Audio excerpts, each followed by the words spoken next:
Class শুরু হচ্ছে। আগে কিন্তু তোমাদের অনেক পড়া চলে গেছে, সেগুলো হয়নি। আজকে আমি তোমাদের পড়াবো হস্যইকার যোগ, হস্যইকার যোগ আর দীর্ঘইকার যোগের পড়াগুলো। এর আগে তোমাদের অকার যোগ, আকার যোগ, স্বরবর্ণ, ব্যঞ্জনবর্ণ হয়ে গেছে। তোমাদের আমি আগেও বলেছি যখন মিনিটে ক্লাস করিয়েছি, মাত্রাহীন স্বরবর্ণ কোনটা, মাত্রাযুক্ত স্বরবর্ণ কোনটা, মাত্রাযুক্ত ব্যঞ্জনবর্ণ কোনটা, মাত্রাহীন ব্যঞ্জনবর্ণ কোনটা। কোনো কোনো অক্ষর পূর্ণমাত্রারও হয়, কোনো কোনো অক্ষর অর্ধমাত্রারও হয়, কোনো কোনো অক্ষর মাত্রাহীনও হয়। ওগুলো তোমরা খেয়াল করবে। চিহ্নগুলো তোমরা খেয়াল করবে। অকার আর আকার যোগে যে চিহ্নগুলো গেছে, অকারের কোনো চিহ্ন হয় না। আবারও বলছি, অকারের কোনো চিহ্ন হয় না। তাই তোমরা আকার যোগের চিহ্নটা শিখবে। আকার যোগের চিহ্নটা হয় এই রকম, আকার যোগের চিহ্ন হয় এই রকম। আজকে তোমরা শিখবে হস্যইকার। হস্যইকার যোগের চিহ্ন কি রকম? হস্যইকার হচ্ছে এই রকম, আর দীর্ঘইকার হচ্ছে এই রকম। তাহলে এটা হচ্ছে আকার যোগের চিহ্ন পড়ানো হয়ে গেছে। আজকে তোমাদের পড়াবো হস্যইকার আর দীর্ঘইকার যোগের চিহ্ন। এবার দেখো, তোমাদের আছে বইতে 21 নম্বর পাতায় আছে, বইতে আছে, আমি একবার পড়িয়ে দিচ্ছি। হস্যইকারের কিছু চিহ্ন আছে, দীর্ঘইকারের কিছু চিহ্ন আছে, এছাড়াও তোমাদের আছে কয়েকটি শব্দ। হস্যইকার যোগে দুই অক্ষরের শব্দ কোনগুলো? দুই অক্ষরের শব্দ হচ্ছে চয় হস্যই ল চিল, দয় হস্যই ম ডিম, তয় হস্যই দন্ত্য ন তিন, ম মূর্ধন্যয় হস্যই মণি, গ তয় হস্যই গতি, জ দয় হস্যই যদি, দ ধয় হস্যই দধি, ত রয় হস্যই তরি, র বয় হস্যই রবি, গয় হস্যই রয় হস্যই গিরি, দন্তনয় হস্যই ধয় হস্যই নিধি, লয় হস্যই ক্ষয় হস্যই লিখি। এই এখান থেকে এই অবধি যে শব্দগুলো আছে, এগুলো হচ্ছে তোমাদের দুই অক্ষরের শব্দ। হস্যইকার যোগে দুই অক্ষরের শব্দ। এর পরের গুলো দেখো, অক্ষর আছে তিনটে। কয় হস্যই র মূর্ধন্য কি র, তিনটে আছে, একটা দুটো তিনটে। এগুলোকে আমরা বলবো হস্যইকার যোগে তিন অক্ষরের শব্দ।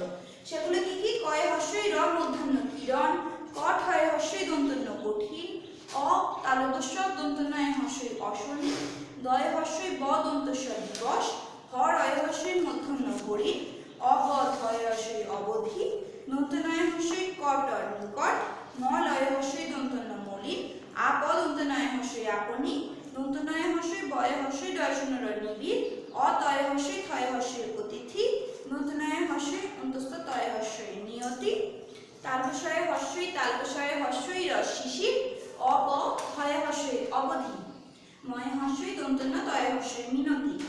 এতটা হলো তোমাদের হস্যইকার যোগে দুই অক্ষরের বর্ণ আর তিন অক্ষরের হস্যইকার যোগে দুই অক্ষরের শব্দ, তিন অক্ষরের শব্দ। এবার তোমরা দেখো নিচেটাই আছে ঠিক, দীর্ঘইকার যোগে দুই অক্ষরের শব্দ, তিন অক্ষরের শব্দ। দুই অক্ষরের শব্দ কোনগুলো? আগের মতো যার দুটো অক্ষর আছে তাই সেটা হচ্ছে দুই অক্ষরের শব্দ, আর যার তিনটে অক্ষর আছে সেটা হচ্ছে তিন অক্ষরের শব্দ। দুই অক্ষরের শব্দগুলি দেখো দীর্ঘইকার দিয়ে। কয় দীর্ঘই ট কীট, গয় দীর্ঘই ত গীত, তাল দন্তস্ব ক্ষয় দীর্ঘই সখী, ফ মূর্ধন্যয় দীর্ঘই ফণি, তয় দীর্ঘই র তীর, দয় দীর্ঘই প দ্বীপ, দন্তন্য দয় দীর্ঘই নদী, ধ দন্তনয় দীর্ঘই ধনী, দন্তনয় দীর্ঘই ল নীল, পয় দীর্ঘই ত পিত, তালবস্যয় দীর্ঘই শশী, ক রয় দীর্ঘই করি, বয় দীর্ঘই কর্গীজ বীজ, তালবস্যয় দীর্ঘই ত শীত, দন্তনয় দীর্ঘই ল নীল, দয় দীর্ঘই দন্তন্য দিন। এবার এগুলো হচ্ছে তোমাদের দুই অক্ষরের শব্দ। তিন অক্ষরের শব্দগুলো দেখো দীর্ঘইকার যোগে। বর্গের জয় দীর্ঘই ব দন্তন্য জীবন, দন্তনয় দীর্ঘই র দন্তস্ব নিরস, তালবস্যয় দীর্ঘই ত র শীতল, গ ভয় দীর্ঘই র গভীর, তালবস্য রয় দীর্ঘই র শরীর, অ লয় দীর্ঘই ক অলিক, রয় আকা গয় হস্যই মূর্ধন্যয় দীর্ঘই রাগিনী, ত প তয় দীর্ঘই তপতি, ময় আকা দন্তন্য দন্তস্বয় দীর্ঘই মানসী। এগুলো হলো তোমাদের দীর্ঘইকার যোগে তিন অক্ষরের বর্ণ। যখন আমি তোমাদের এটা পরীক্ষাতেও দিতে পারি, তোমরা এটা বাড়িতে প্র্যাকটিস করবে। হস্যইকার যোগে দীর্ঘইকার যোগে দুই অক্ষরের বর্ণ এবং তিন অক্ষরের বর্ণ। এরপরে দেখো 22 পাতায় আছে তোমাদের এগুলোর অনুশীলনী। আমি অনুশীলনীর কাজগুলো করে দিয়েছি, সেগুলো তোমরা বাড়িতে দেখবে। এছাড়াও আমি বলে দিচ্ছি, আমি আবার মিটাও বলে দেব।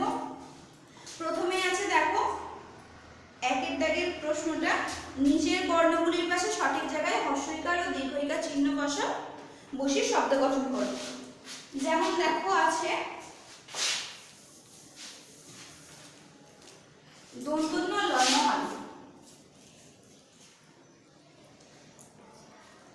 দন্ত ন ল নল। নল হলে অকার্যকের শব্দ হয়, দন্ত ন ল নল শব্দ হয় অকার্যকের, কিন্তু এতে আমি হস্যইকার বা দীর্ঘইকার বসাবো। দন্ত নয় হস্যই নীল হয় কি? হয় না, তাহলে হবে দন্ত নয় দীর্ঘই ল। তাহলে তোমাকে এখানটা লিখতে হবে দন্ত নয় দীর্ঘই ল নি। তেমনি দেখো নিচেরটাই আছে ভগিনী বা ভ গ দন্ত ন, সেখানে তোমাকে লিখতে হবে ভগিনী। ভগন বলে কিছু শব্দ হয় না, হয় ভগিনী ভ গয়ে হস্যই দন্ত নয়ে দীর্ঘই হয় ভগিনী। এইভাবে তুমি পরপর করে যাবে তোমরা। দন্ত ন নদ আছে ওটা হবে নদী, দন্ত ন দয় দীর্ঘ নদী। দন্ত ন অন্তস্থ ত আছে ওটা হবে নিয়তি, তারপরে হবে যদি নিরস কীট। তারপরে দেখো দুই দাগেরটাই আছে ফাঁকা ঘরে এই শূন্যস্থানে সঠিক অক্ষরটি বসে শব্দ গঠন করো। যেমন দেখো এখানে আছে গ ড্যাশ, আবার আছে ড্যাশ ম, আবার আছে তালব্য ড্যাশ র। এগুলো আছে, আমি কয়েকটা তোমাদের দেখিয়ে দিচ্ছি, বাদ বাকিগুলো তোমরা করবে। যেমন গ আছে, এখানে কি হবে? গ তয়ে হস্যই গতি, তাহলে আমরা এখানে তয়ে হস্যই লিখব। ড্যাশ ম কি হয়? সবাই তোমরা খাও ডিম, ডিম সবাই পছন্দ, তাহলে এখানে লিখব ডিম, ডয়ে হস্যই ম ডিম। তারপরে আছে তালব্য ড্যাশ র, তালব্য ড্যাশ র কি হবে?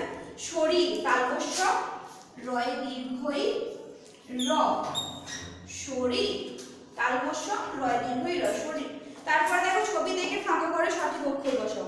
প্রথমে আছে কিসের ছবি? ডিমের ছবি, ডিম ডয়ে হস্যই ম ডিম, তাহলে তোমাকে একটা ডয়ে হস্যই লিখতে হবে। তার দেখো পাখির ছবি আছে, পা আছে, কিছু বসানো নেই ফাঁকা আছে, তোমরা লিখবে পয়ে আগা ক্ষয় হস্যই পাখি। তারপরে একটা আছে প্রদীপের ছবি, প্রদীপ মানে দীপ, দয় দীর্ঘই লেখা আছে, ফাঁকা আছে মানে প লিখবে।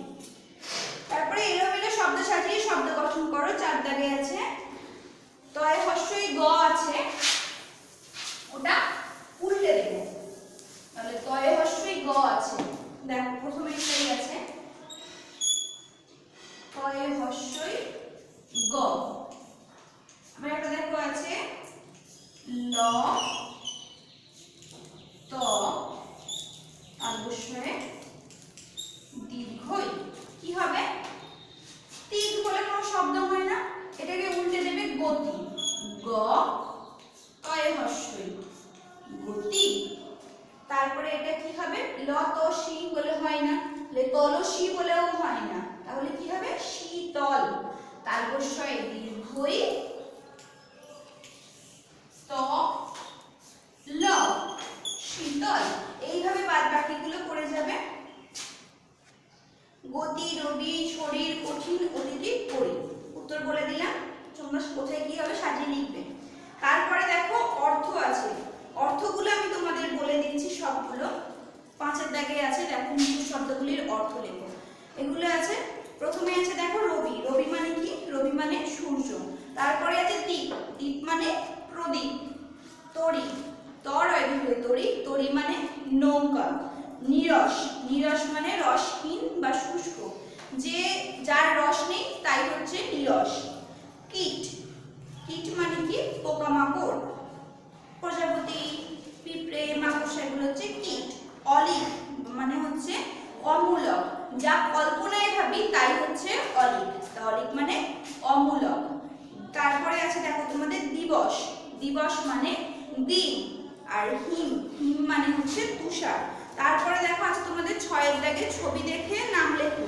প্রথমেরটা কি আছে? প্রথমেরটা আছে দেখো পাহাড়, পাহাড় মানে পাহাড়ে হয় না আকার যোগে, সেজন্য হস্যইকার যোগে হবে গিরি, গিরি মানে পাহাড়। এখানে দেখো তোমাদের বললাম প্রজাপতি, মৌমাছি, পিঁপড়ে, এগুলো আছে, এগুলো কি? কীট, তাহলে এখানে লিখো পয় দীর্ঘইটা কীট। এটা দেখো আছে একটা চিলের ছবি, চিল, চিল ছয় হস্যই ল চিল।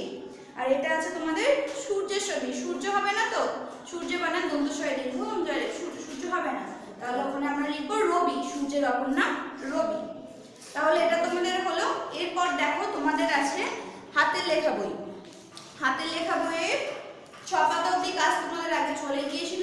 আজকে হবে 7 পাতার কাজ। 7 পাতায় কি আছে? হাঁস সাঁতার কাটে। আমি তোমাদের আগে গুগল ভিডিও দেখিয়ে দিয়েছি কিভাবে লিখতে হয়, আমি আবারও দেখিয়ে দিচ্ছি। তোমাদের 4 লাইনস থাকে একটা বইতে, 4 লাইনস থাকে, এরকম থাকে।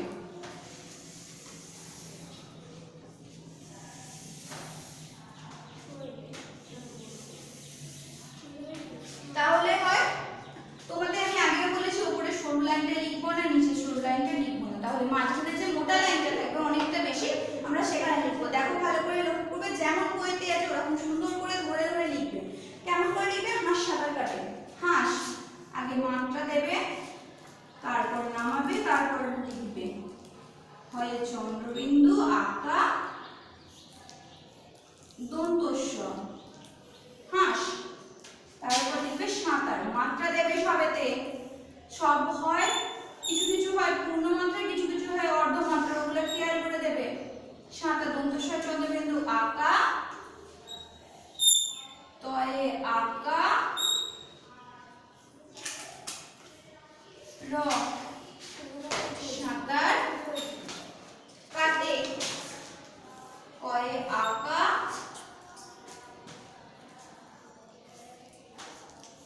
টয়ে একা, হাঁস সাঁতার কাটে। এইরকম ভাবে সুন্দর করে ধরে ধরে লিখবে। যাদের হয়ে যাবে ডেট দেওয়া হবে তাদের আমি আবার চেক করে দেব। এবার দেখো তোমাদের আছে বাংলা ছড়া বই। বাংলা ছড়া বইয়ের আপেল অবধি তোমাদের পড়িয়েছিলাম 6 পাতা অবধি। এবার দেখো আজকে 7 পাতার কাজ দেবে পাগলা ঘোড়া। এটা তোমরা সবাই জানো, সবাই পড়ো। পাগলা ঘোড়া, কবিতাটার নাম পাগলা ঘোড়া। দেখো আমি পড়িয়ে দিচ্ছি একবার। আম পাতা জোড়া জোড়া, মারবো চাবুক চড়বো ঘোড়া, ওরে বিবি সরে দাঁড়া, আসছে আমার পাগলা ঘোড়া। পাগলা ঘোড়া খেপেছে, বন্দুক ছুঁড়ে মেরেছে, অল রাইট ভেরি গুড, মেম খায় চা বিস্কুট। এটা তোমরা সবাই বলো, সবাই পড়ো, সবাই ভালো করে মুখস্থ করবে। আর আমি যে পড়ার কাজগুলো দিলাম ওটা সবাই লিখে করবে।